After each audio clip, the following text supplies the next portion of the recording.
This is my top scariest knockouts from every division. I see my haters proud of me now. When I'm around, it's all smiles. I took over my whole town. First up, we got the flyweight division. And with that being said, let's go ahead and roll into the honorable mention, guys. MMA, a constant balancing act of risk versus reward. But if you're Bentley Seiler, no choice but true technical. Serrano, Seiler's out. This is a crazy fight. Wow. Davison Figueiredo gets it done. Yeah, my honorable mentions coming with some heat. Freddie Serrano, that uppercut was from hell. I mean, he hit him and that man was still facing that way and Serrano was already gone. Crazy, crazy knockout. Then we have the Joey B knockout versus Davison Figueiredo. Only reason that's not my one is because this knockout right here from one of the greatest of all time at flyweight, especially of the little guys, Demetrius Johnson knockout over Joey Benavidez. Demetrius Johnson's technique is second to none.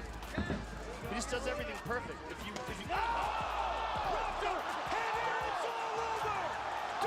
Who do y'all think should have got the flyweight spot right here?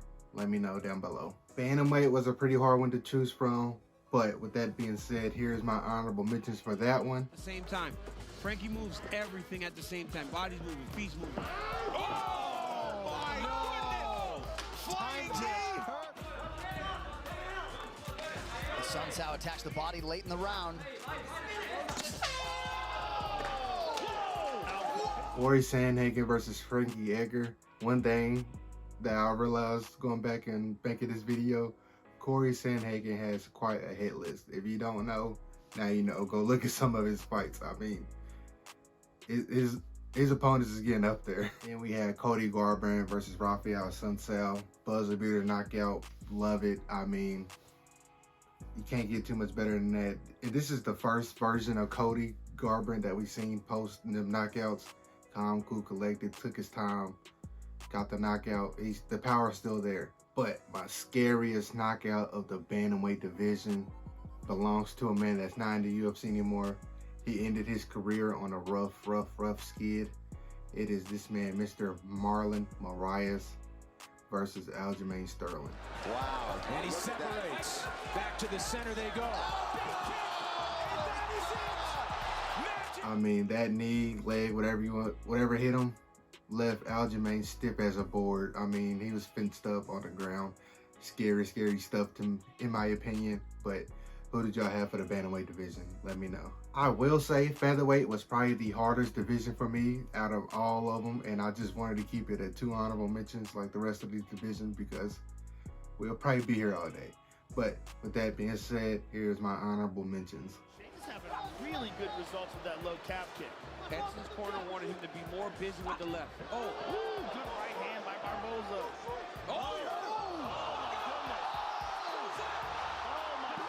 goodness. Let's end this. Stop shaking hands. Let's go. Final seconds. Are they going to throw another big shot? Oh, nice body kick. One more flurry. Oh, wow. Edson Barboza versus Shane Burgos. Unique. This knockout was extremely unique, and like the delayed reaction of it was the scary part of it because on the replay you could tell he's out. Like he's out and nobody touched him within like the last 10 seconds. He's out on his feet, and then when he hit the ground he was like out cold. So that's the reason. That was just scary. That was spooky. That you've never seen something like that before. At least I haven't, and I haven't seen it since. Following that, we had Yair Rodriguez versus the Korean Zombie. Yair Rodriguez actually had 2 possible finishes that could have went here. His finish over Andre Fili was also very impressive. I mean, take a look at that. But the winner of my featherweight scariest knockout, probably a little bit of recency bias. I don't think so, but this is by far one of the scariest knockouts I've seen. And it belongs to that man, Mr. Josh Emmett, in his fight with Bryce Mitchell.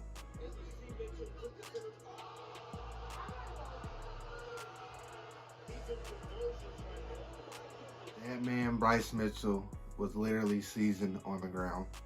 I thought we was finna witness something that I do not want to witness inside of a UFC or MMA octagon. Thankfully, Bryce Mitchell pulled out of that relatively okay. He said he's okay in multiple interviews after that, but That shot at 145 pounds is absolutely insane. Josh Emmett is one of the hardest punchers in the game, but Jeremy Stevens did knock him out. That's a different video. Who did y'all have at 145? Let me know.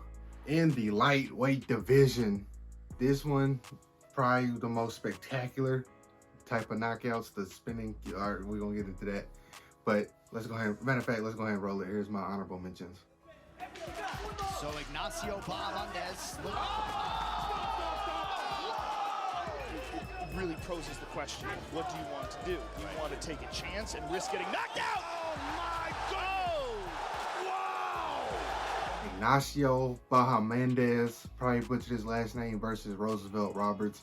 I know it's not ranked guys, I know it's not people you probably know, but the strike was clean. The strike was almost perfect. You can't get too much better than that. And Ignacio is fighting here soon. I'm gonna put it up on the screen, but yeah, Ignacio Bahamondes, welcome to the list as the honorable mention. After that, we had Mr. Edson Barboza versus Terry Adam. Actually, the kick that got me kind of liking MMA. That's the first highlight I seen, that one in Rampage, I think. But yeah, Terry Adam, Edson Barboza, that highlight reel is still flying around on YouTube to this day. Another pick of mine that a lot of people probably won't agree with, but we are taking the Motown phenom Kevin Lee versus Gregor Gillespie. They're throwing bombs, switching it up to the body.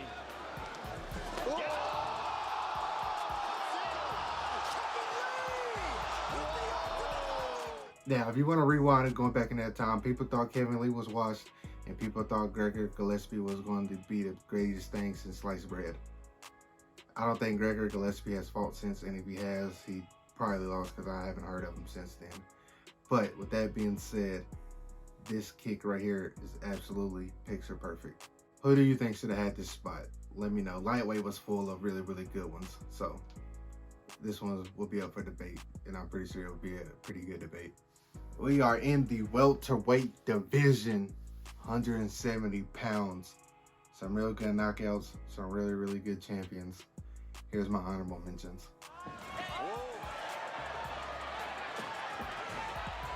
He's gonna look for that elbow. He's out. Referee steps in back in. And he still feels good and confident fighting round two. And the ball, the superlative.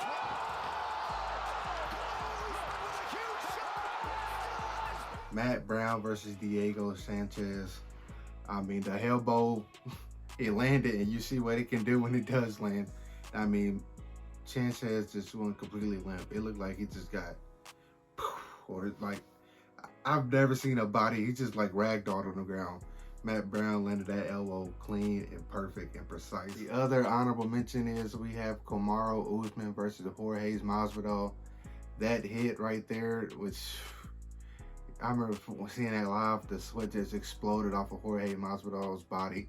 It was bad. I mean, he might not have been out cold like the rest of these knockouts I've been putting on here, but going into that fight, Jorge Masvidal said he had a full count, feeling great, feeling good. And you've seen Kamaru Usman what his right hand did, so I don't think it too much matter what Jorge did. I think that punch knocks out probably 98% of the welterweights in the UFC now, ever. They get the fight clock is brought to you by Modelo. One of the greatest knockouts ever. Who do y'all have at 170? Let me know. Next up, we have the middleweight division, one of the funnest divisions generally throughout the history of the UFC. One of the GOATs resides there, and Anderson Spider Silva. Here's my honorable mentions. His feet. Again, on the body. Out cold. Wow. Experience. They are so even on total strikes at the moment.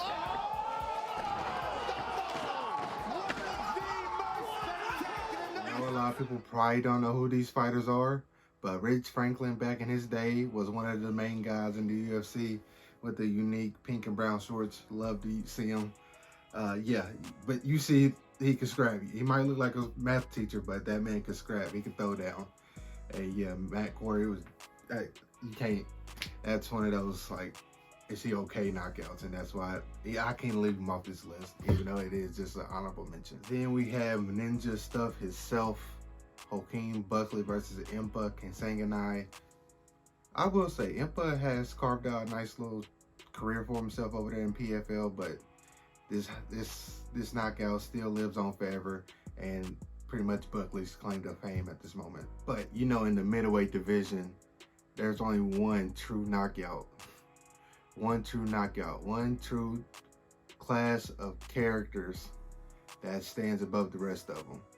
And it is this one right here. He runs into the big right hand of Dan Henderson, and that's what his coach didn't want.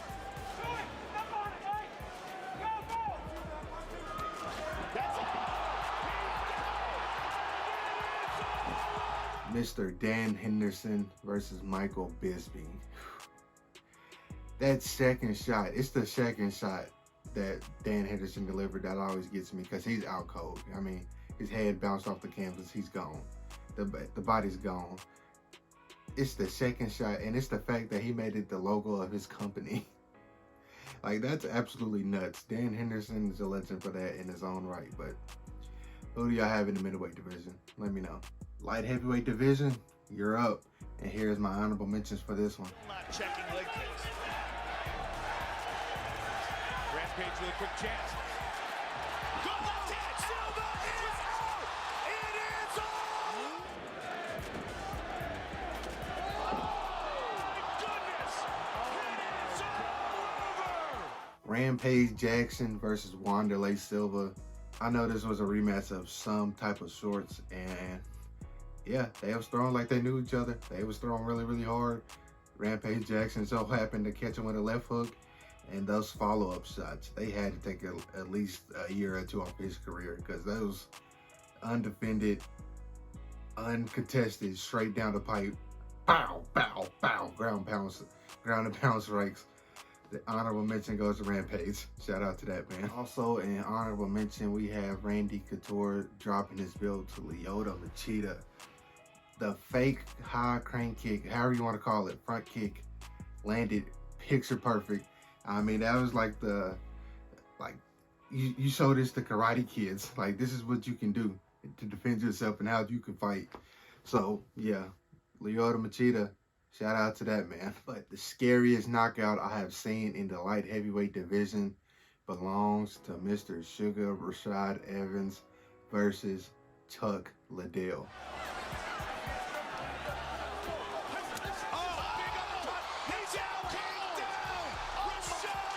Now, if you don't remember or wasn't around back then, this fight was, well, this fight in this era, I call this the golden era for the light heavyweight division. This is my favorite era in the UFC of the light heavyweight division. So at the time, this fight was absolutely massive, and Rashad Evans got it done. And I mean, Chuck Liddell just fell like a pile of rocks. It's scary to sight. It's a real scary sight. And in the heavyweight division, the scariest, biggest guys in the company, we have some really, really good fights to choose from.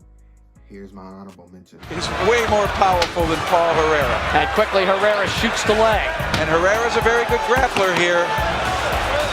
Oh my, elbows in number by Goodridge, and that is it.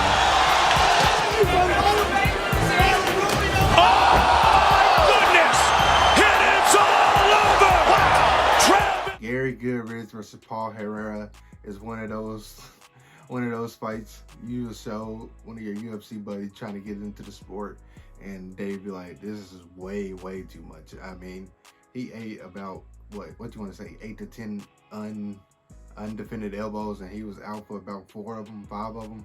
Like, he was just bopping with. Gary Goodridge could have did anything to that man in there if he wanted to.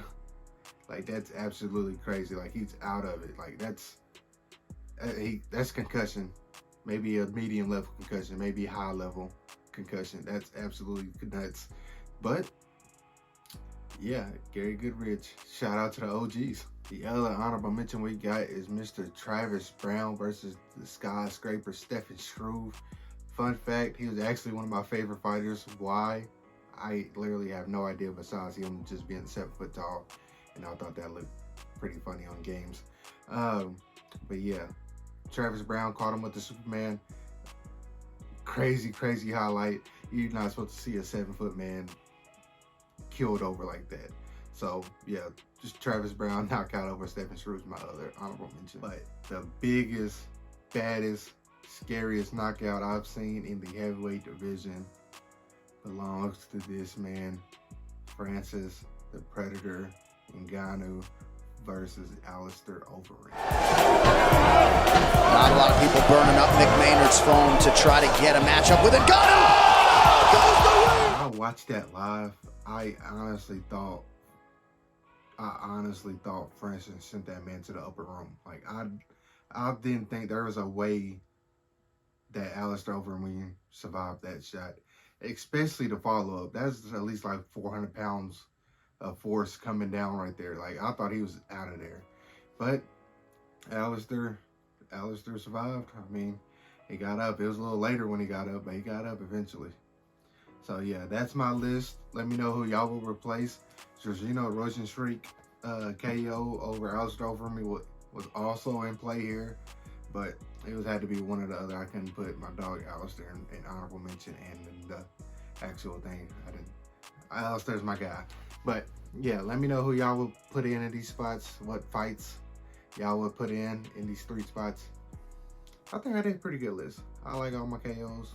What do you guys think? Let me know down below. Subscribe if you haven't, and let me know what you think. Like always, be good people. Peace.